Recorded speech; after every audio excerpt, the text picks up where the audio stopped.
Yahweh, which is me, GL. We're going over Genesis chapter 1. Before we do, I should let you know, reading from the Et Sefer translation of the scriptures, and there's a couple of terms I want to go over with you first. The first one is Elohim. The definition that they have for Elohim is it's the plural, the male plural, of the masculine singular El. And it, depending on the variations, one being El Elyon, it could mean the Most High Elohim. So keep that in mind. It's not just a singular word. It is a plural word, and it's plural masculine. The second one, closely related to it, is Ruach Elohim, which is simply to say Spirit of Elohim. I say simply, even though technically we have no idea what a spirit is. And there are a lot of terms, a lot of words that are being used that we specifically don't really know how to define. So just keep that in mind. Verse 1, chapter 1, in the beginning Elohim created the heavens and the earth. This was the first thing, one of the first things I found interesting, in that it says in the beginning, not at the beginning. So that is to say that there are things that happen at the beginning that wasn't talked about in this particular book. At the beginning is something different. Who knows where at the beginning is, when it was. It could be a long time ago, it could be a short time ago. Nonetheless, this is in the beginning. So the beginning already took place. Now we're into what's happening. And when it started happening, Elohim, which is to say, as I read the definition to you, is the male plural of the singular masculine El. So Elohim created the heavens and the earth. So there was more than one El that created the heavens and the earth, according to the definition. And that makes much more sense than one El, which is not being referred to specifically as El Elyon or even by his name. It makes much more sense that there were multiple Elohim that was involved in the creation. Because it also said in the heavens and at the earth. So there was more than one heaven. You know, we have the interior heaven of the earth itself, which is, sort of the sky and all of that up into the upper atmosphere. Then you got outer space, which or should I say, a lot of people who are much smarter than me, it's not a lot of them, but a lot of them, they think that outer space is the second heaven, and then you have heaven, which is the domain of Elohim. So that's verse 1. Verse 2, and the earth was without form and void, and darkness was upon the face of the deep, and the Ruach Elohim moved upon the face of the waters. I like this one. I'm going to say that a lot, so get used to it. But I do like this because it says the earth was without form. Well, it was without form because it was a big mass of water. If you take a drop of water and put it anywhere, in your palm, in a cup, on a spoon, wherever you put it, it's going to take the shape of wherever you put it, because in and of itself, it doesn't have a form. So it was without form. And it was void. Well, it was void because there was no life on it. If I was there, it wouldn't have been void. But that wouldn't have lasted long because I probably would have drowned unless I was designed with gills or something. So, it was void because there was no life there. And darkness was upon the face of the deep. The water was real deep, in other words. And it was dark because, well, hey, they hadn't called in light yet, as far as we know, and it didn't say that they brought light with them. They didn't have flashlights. It didn't say that their bodies were illuminated. So it was dark. And the Ruach Elohim moved upon the face of the deep. Now that's an interesting one. The Ruach Elohim moved upon the face of the deep. So the spirit of Elohim moved upon the face of the deep. The spirit of multiple Elohim moved upon the face of the deep. So I think that's to say, when you get into the spirit of something is kind of like a guiding force or a driving force that moves you to do certain things. So I'm thinking in this particular verse that the Ruach Elohim is referring to the impact that the Elohim are having over, what do you say? I guess you could say the heavens and the earth. I guess we would probably say the universe in our time or the galaxy.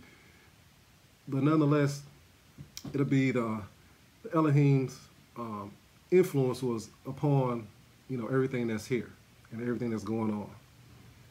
Now, also keep in mind that this, like I said in the beginning, that the earth at this time was a big mass of water. There has been no more water created. So when you look at water companies like Pure Aquafina or Deer Park, whatever, they're all using old water.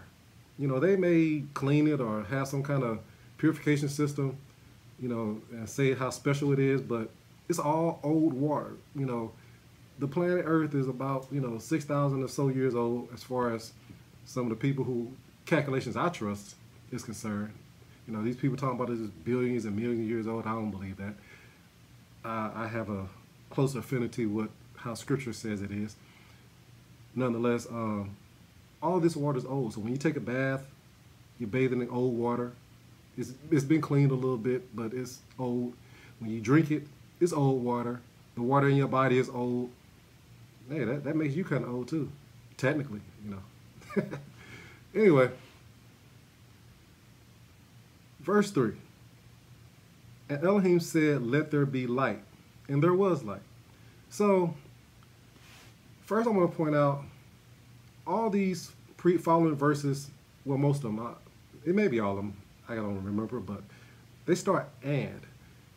Now, what I'm of the belief is that they start "and" because it's a continuation of a previous conversation. So when they say "and Elohim said," it's like they're saying, okay, they were having a conversation, and the first part of the conversation or the middle or whatever part of that conversation wasn't mentioned, but the important part, now they're talking about it, so they say "and Elohim," which is to say more than one El said, "Let there be light." So they agreed that they wanted light, and there was light. Hey, what do you know? Some pretty powerful dudes. Or, yeah, dudes. There were no females at this time. Yeah, they were dudes. And there was light. So the interesting thing is there was no light source. The light just appeared. If you really look at this, you got to ask, where did this light come from? There were no stars that had been made, not the sun, not Vega or any of these other stars. There were no stars. So where did this light come from? It beckons the question, does light even need a light source? Now, you could go and say, okay, well, maybe it came from heaven.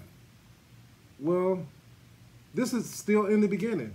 And you can assume that the heavens were being made at this time too. So if there was no light here, wherever here is, we're in space, so wherever here is, perhaps heaven had no light as well. So we do understand that they agreed and said, "Let there be light," and the light came. Maybe somebody came with, big torches or flashlights, I'm just saying, this is awe-inspiring to me, so I gotta have fun with it. But yeah, the light was there with no source, so keep that in mind. Verse 4, and Elohim saw at the light that it was good, and Elohim divided the light from the darkness. Verse 5, and Elohim called the light day, and the darkness he called night, and the evening and the morning were the first day. Now, there was still no light source, okay? You had a day, and you had a night, and you had a day. Now, in our time, a day is about 24 hours, give or take a few minutes, I guess. So how did they account for a day back then? Was it still 24 hours? That's a good question. I don't know. I don't think anyone does. We could assume that they kept it a 24-hour period, but we don't know. Because later on, if you stick with me, we'll go over certain times where day was kind of prolonged so that a battle could be won. That wasn't a 24-hour day.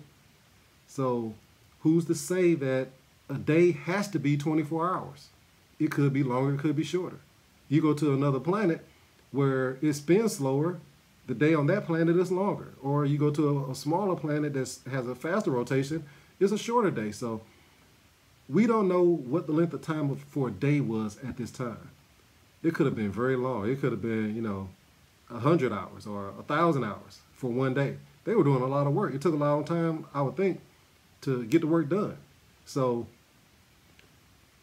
just bear that in mind. Verse 6, and Elohim said, let there be an expanse in the midst of the waters, and let it divide the waters from the waters. And Elohim made the expanse and divided the waters which were under the expanse from the waters which were above the expanse, and it was so. I like to reference a man who really did a fantastic job on explaining this. He made a video series called the Creation Series. His name is Dr. Ken Hovind. While I don't particularly agree with everything he says, he does a fantastic job on explaining the beginning. And I do agree with a lot of the things he say as far as that is concerned. So if you don't know, go to YouTube, pull up Ken Hovind and watch the Creation Series. It's fantastic. I bought the videos myself. They're that good. Verse 8, Elohim called the expanse heaven, and the evening and the morning were the second day. It could be construed that after Elohim calls in the light, that Yahweh Elohim saw the light that they had called and found it agreeable. Since he agreed with it and his will, he deemed it good. In any event, the Elohim's opinions probably would not have been recorded, as Yahweh was the one that matters. I believe that these verses, I think all the way up through verse 25, indicates multiple Elohim, and I already said that because anything else kind of wouldn't make sense. So I think there were multiple Elohim creating different aspects of the heavens and the earth, as well as the things that were created on the earth later. Because when you look at it, everything sort of has its own identity. We look a certain way, animals look a certain way, but everything has sort of a standard, two eyes, a way to breathe, a way to take things in, for the most part. There are some weird exceptions, certain insects, some certain underwater creatures, even some animals have certain exceptions, but for the most part, we all follow a particular standard. But even more, the meticulousness of the order has to be taken into account. First, the heavens were created. That just happens to be the place from which Yahweh will reign and watch over man. Now, I forgot to mention that. I thought that was pretty important. It said the heavens and the earth were created. So the heavens were made first, or created first. Like I said, who knows how long that took, or even if that was done separately, but you got the heavens and the earth being created, but the heavens were mentioned first. And when it was made first, the earth was a big mass of water with no land to be seen. The earth was then made to be the type of habitation we would be designed for, and all the parts were designed specifically for the function of housing us. In verse 5, we see that even without the stars, we still have light and darkness which manifest at regular intervals to account for periods of day and night. However long a day and a night was, yeah, we had it. So we're going to wrap it up right here, and we'll continue off with verse 9 next time. Till then, the servant of Yahweh greets you and thanks you for your time. Come and join me next time as we continue on this journey in Bere'Shiyth, Book of Genesis.